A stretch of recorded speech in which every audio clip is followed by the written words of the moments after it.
Matatag na problema.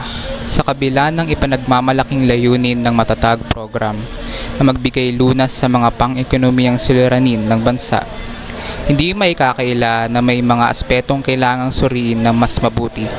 Ang programa, bagamat may mabuting hangarin, ay tila may mga puwang sa implementasyon at prioridad. Una, maraming benepisyaryo ang nagrereklamo tungkol sa mabagal at komplikadong proseso ng aplikasyon. Maraming mamamayan ang nawawalan ng pag-asa dahil sa dami ng dokumentong kailangan at sa kawalan ng malinaw na gabay.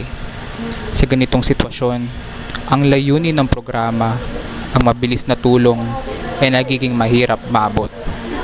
Pangalawa, may mga ulat ng hindi patas na pamamahagi ng ayuda.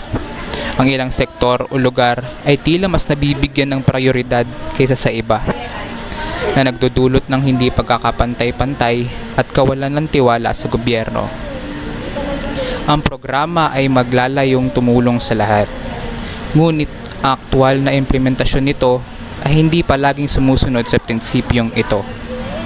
Higit sa lahat, ang focus ng matatag program ay tila higit sa pansariling tulong at hindi sapat ang pangmatagalang solusyon sa problema ng kahirapan.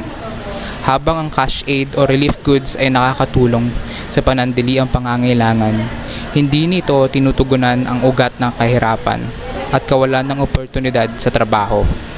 Sa halip na magbigay ng tulong, tuloy-tuloy na pagunlad, ito ay nagiging pansamantalang lunas lamang. Hindi makakaila na ang matatag program ay may positibong intensyon, subalit nararapat lamang suriin at itama ang mga pagkukulang nito.